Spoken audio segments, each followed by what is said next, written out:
What can Carolina Panthers head coach Dave Canales perhaps learn from Ron Rivera? Now, Ron Rivera was not a perfect coach when he was with the Carolina Panthers, not a perfect coach when he was with Washington. He is probably not a perfect GM for the Cal Bears at the moment. But there were things he did well. He, you could argue, coached the best team in the history of the Carolina Panthers. One of two that are in the argument, right? The two that have made the postseason. And it's the one he coached started 14-0 and had an MVP. So it's a pretty good argument coming on the 2015 Panthers side of it. Yeah, that 2015 is the best. So if you look at the 2015 Panthers, I thought this was interesting, and it went viral. A few different people posted it. After the without being too mean, but I guess I don't know why I'm going to try to sugarcoat it, the poor performance from the Panthers in Game 2 of the preseason against Houston, and poor might not be aggressive enough, particularly when you're talking about the starting offense that had 2 drives, 7 plays, including 1 called back for penalty, barely any yards and 2 3-and-outs. Going back to last year, I don't know what it looks like when Dave Canales gets mad. And I think something, or angry or disappointed or furious, or any of the synonyms for an unhappy head coach. And I think it's part of being a head coach is having that in your tool bag, right? Is having that option to fire up or light a fire under your troops. So Dave Canales, after an awful preseason game, it felt kind of mild to me, right? Even when he was saying things like, I wanted them to earn a 3rd drive, and they didn't, it still came across as like ipso facto, like, matter of fact, they didn't do it, so they didn't get to go back out there. And I want Canales to be able to let his team know in no uncertain terms that was unacceptable. And then this clip goes viral of Ron Rivera. Now, to set the scene here, it is a preseason post-game locker room. Ron Rivera is addressing the Panthers after they won the preseason game against the Miami Dolphins, okay? It was a game in which they scored pretty much exclusively field goals in the first half, and the Dolphins were able to score some touchdowns, okay?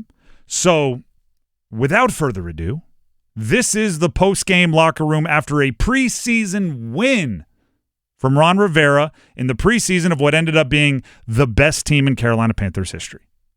Some of the that goes on in these games tells a lot about who we are and who you are. You guys better understand that. We talk about how good we're going to be, and you do that for half a game. Lucky is what you did. You guys come out and play like that again, I promise you, a good team beats your You're too good a football team to flop around like that for half a game and then think you can turn it on. And think you can turn it on at the end to win. You better understand, good teams don't let you do that. If you want to be a great team, you take a team by the throat and you crush it. Right in the middle of the throat. And you don't give them a chance. You don't! You better develop that mentality, because if you expect to win it and win the Super Bowl, that's how you got to play. They scored 31 points in that game. They won 31-30. They forced 3 turnovers in that game. That was Ron Rivera in the post-game locker room. Now, I will say this. I don't want inauthenticity. Okay, Ron Rivera obviously has that in his bag of tricks because he was a linebacker on the 1985 Bears, right? Because he played next to Mike Singletary. Like, he's going to have a certain level of intensity and anger that he can go to when he needs to. But that right there, message sent. I don't care if it's a preseason. I don't care if it's a walkthrough. I don't care if it's a team meeting. I don't care if it's like whatever.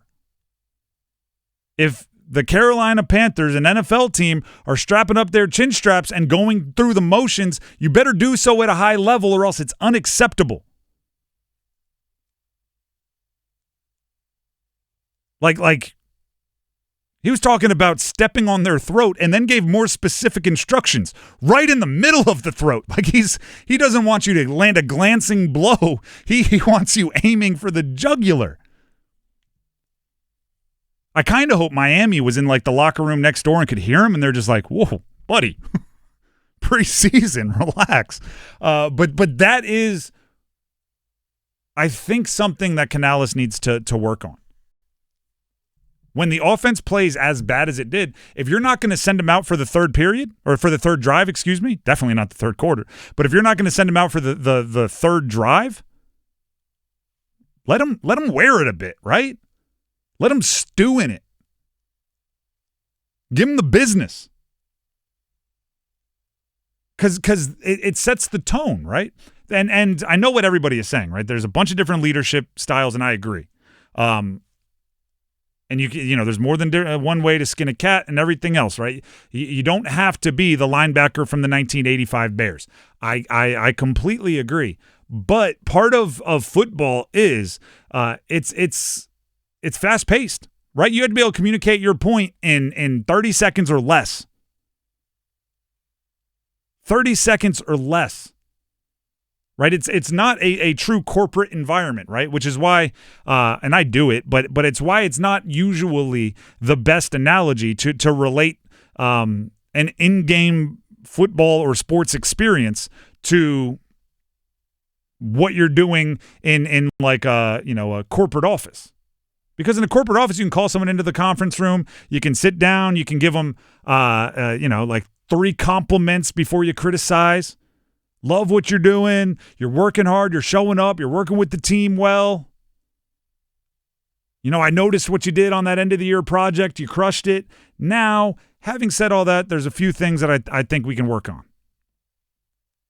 Having said all that, let's dive in a bit here to this, and this. You can't do that in football. If you're doing something really wrong, I need to tell you you're doing something really wrong right now, and I need to get it all off my chest right now because clock is ticking. Next game starts. And then today at practice, reports come out that the offense was running sprints. And I was like, I don't love the move, but I like Canales trying something. That was my first reaction. I'm like, feels kind of high school, right? Like, are you going to have to go run sprints? I remember Joe Judge did it with the Giants, and I was like, feels real high school. But then it turns out that wasn't even Canales doing it. Here's Canales explaining who made the team run sprints. That was all player-led. They kind of have been talking to each other, holding each other accountable to the pre-snap stuff that I've been harping on. I'm not a big fan of the gassers. I believe that we practice hard enough. We don't need to do that kind of stuff and try to add more volume to the high intensities that I'm expecting in all phases. But for the guys, it means something to them, and that was their way of trying to address it today. I think it was one. So, I think the message kind of was taken across the board, and there was a good response that way. There are not many, and ironically, I would say the one giant exception is the coaching tree from which Dave Canales comes from, which is Pete Carroll. But there are not many truly great coaches that I know that coach football that aren't top-tier screamers. Right? They show you that they care about you. They show you that they're doing everything to help you get better and to help you win and to help you achieve your goals and all of that. And then they're pretty darn good at letting you have it. Again, Pete Carroll is one of the very few that has been able to pull it off without doing that. Or at least without doing so super publicly. Right? Pete Carroll might be an all-timer.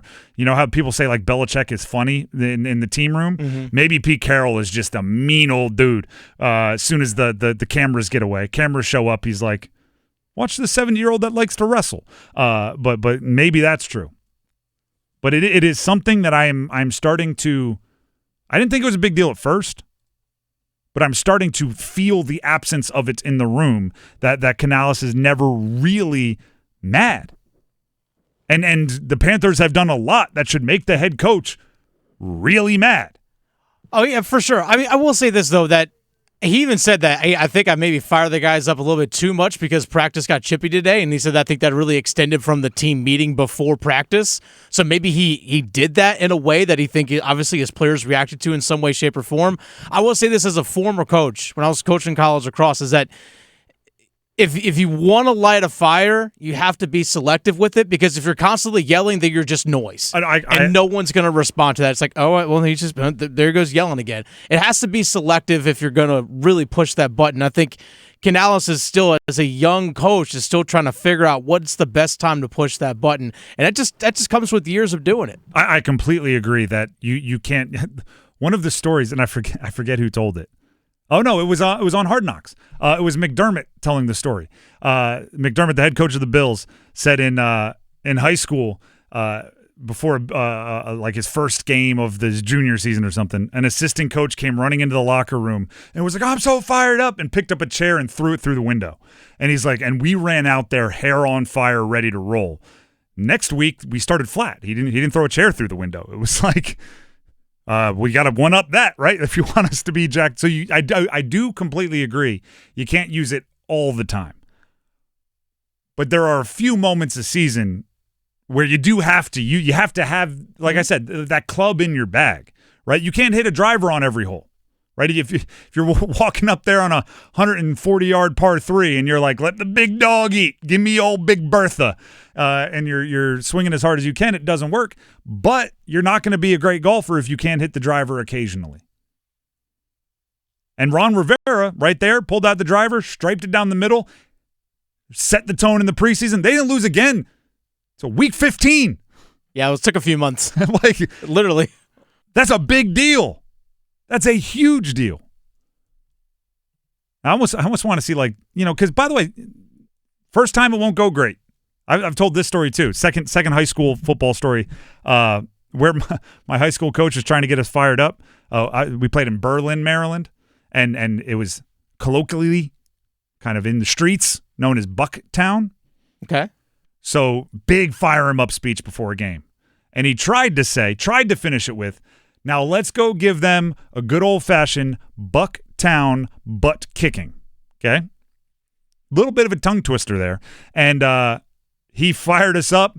Big old, you got to play for your brothers, play for the colors that you wear, and go out there and give him a good old-fashioned Bucktown butt kissing. And we were all like, yeah, huh? What? And what? There's no coming back from that, right? He can't go, I meant butt kicking. So he just, boom, out the double doors onto the field. And we were walking behind him like, all right, guys, I guess we gotta go play football. It's not gonna be perfect every time, but you gotta try it, right? It would have worked if he hit kicking at the end. We would have stormed out of those doors like we were ready to go to battle. Kind of reversed the momentum there a little bit, but you gotta try. Right? And then you'll get better at it. As Dennis said, it's about being a coach for a long time and figuring it out as you go along. I think this past weekend would have been an opportunity for him to chew the offense at least a new one. Instead, like, the players are making us run. It's like, I don't know if they were punished enough if they're choosing to punish themselves more.